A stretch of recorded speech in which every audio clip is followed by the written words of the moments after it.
Essa condição de existir, que todo homem vive como benesse, como destino ou como maldição, o coloca como não podendo negar, sem consequências de algum tipo, não podendo negar a presença do mundo, dos outros homens e de outras e desconhecidas possibilidades ainda não reveladas de si mesmo. Portanto, existir como ser sensível aos outros indica uma situação de viver do homem como sendo permanentemente solicitado por esses outros e dar uma resposta a esta solicitação. Ir ao encontro dela, responder a ela de uma maneira própria e possível naquele momento, ou negar qualquer implicação com a solicitação, de qualquer modo, ser aberto para implica em ser necessariamente cuidador, como característica inerente a si. A culpa, com a palavra frequentemente usada para designar o sentimento de culpa, é uma dimensão do viver do homem que o convoca para dar conta do que lhe diz respeito, mas que está sendo evitado e adiado. E ser cuidador como tal é, por estar aberto ao outro ente, procurar os meios necessários e possíveis para o outro ser, quer dizer, se manter ou desabrochar nas suas possibilidades próprias. Isso é ser cuidador. Nesse momento, a propósito mesmo do ser cuidador como condição própria do ser homem, podemos retomar a questão inicial considerada por nós. O que leva o pensar a esquecer o ser?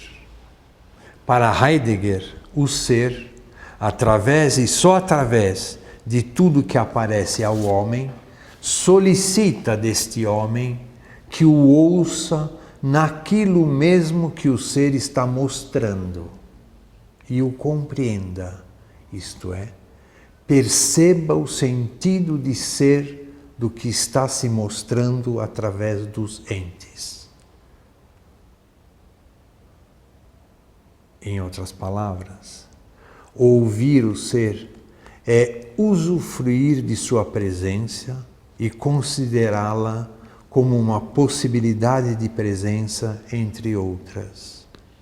Mas então, por que o pensar reenvia o ser a um ente definido, delineado, limitado e, por que não dizer, controlado?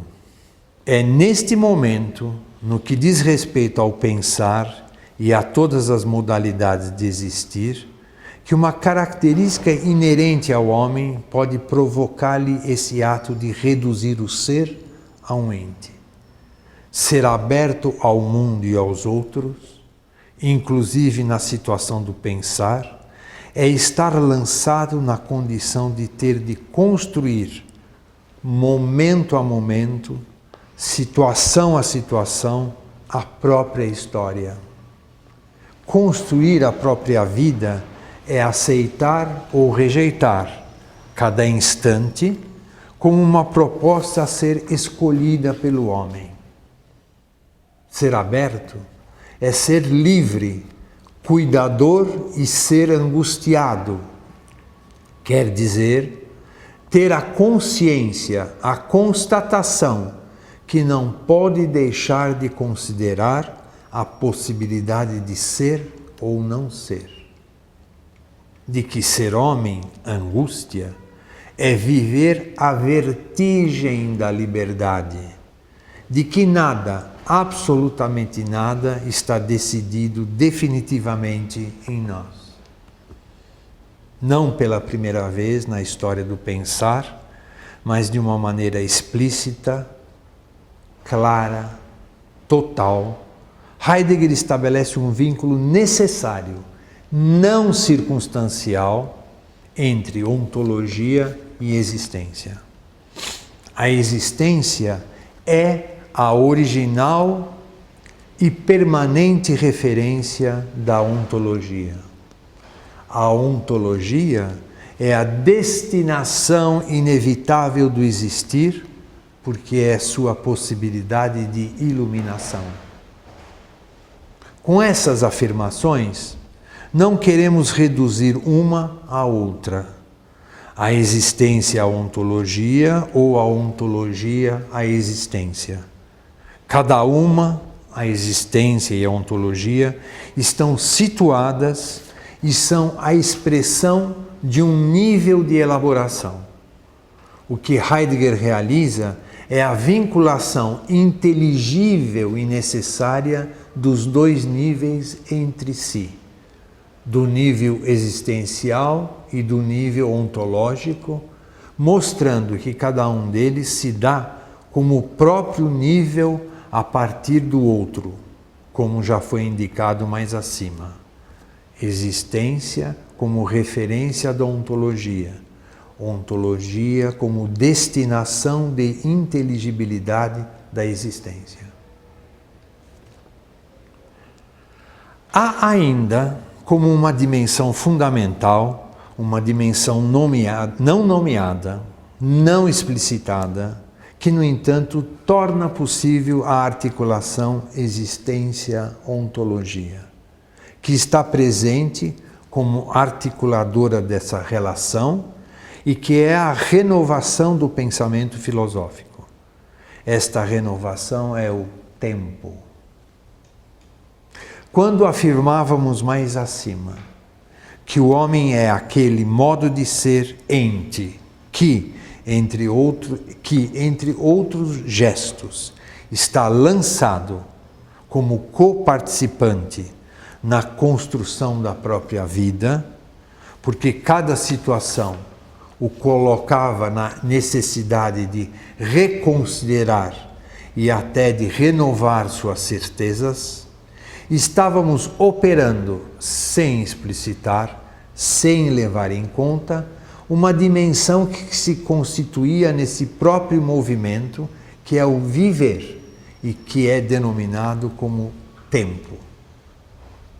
Seria permanecer numa espécie de raciocínio, ou de racionalismo, melhor dizendo, considerar o tempo como mais uma categoria. O tempo não é uma categoria que, como um adicionamento, serve para emprestar inteligibilidade a qualquer coisa, notadamente à existência. O tempo é um aspecto fundamental, próprio, inerente ao nosso existir, que aponta, que antes de apontar, nomeia um mover-se, um irremediável e assumido movimentar, que é o viver. Que o viver se nomeia como tal, como viver, pela transformação. E é neste ponto que o pensar heideggeriano renova a ontologia, integrando nela o tempo como acontecimento.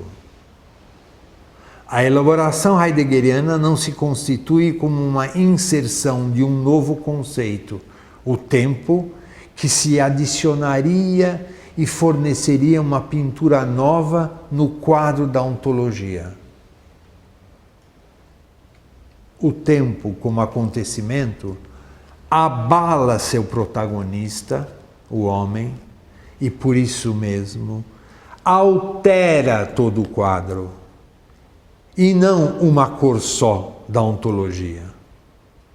Ela, a ontologia, não é mais essa paisagem sobre a qual o homem, sereno e seguro de ser quem é, opera a sua reflexão. De agora em diante, porque todo homem, cada homem, vive só ele o acontecimento, a ontologia se revela a partir disto. Mas o que tudo isto quer dizer? Que relação há entre ontologia, de um modo geral, e as transformações pelas quais o homem é constituído? Que implicação fundamental e fundante o tempo estabelece para uma ontologia? Apontávamos mais acima o modo de ser aberto e sensível do homem como uma característica própria diferenciadora dele. Esse modo de ser aberto e sensível coloca o homem numa posição ontológica de transformação. Como modo de ser inerente, o homem está destinado irremediavelmente a ser depositário de uma variedade infinita de possibilidades de ser atingido ou não, transfigurado ou não, maravilhado ou não, pelos entes que necessária e inevitavelmente o tocam. Esta abertura sensível, que nada mais é do que cura, cuidado, é que constitui o miolo, o cerne, o núcleo do acontecer, da transformação, da temporalidade. Ser homem é, pela sensibilidade cuidadora, estar à mercê de se transformar, isto é, de permitir que novas possibilidades suas de ser desabrochem. Que novas possibilidades suas de ser desabrochem. A partir daí, desta angustiosa e trágica presença do homem, é que a ontologia pode se constituir não mais como um recenseamento substancial dos entes, os entes são isto ou aquilo, mas a ontologia vai, correlativamente ao caráter temporal de quem interroga por ela, a ontologia vai se constituir como uma interrogação aberta, definida, mas nunca terminável, a respeito do ser dos entes. Isto porque aquele que realiza a ontologia está existencialmente e fundamentalmente numa posição de provisoriedade esperançosa. Provisoriedade esperançosa.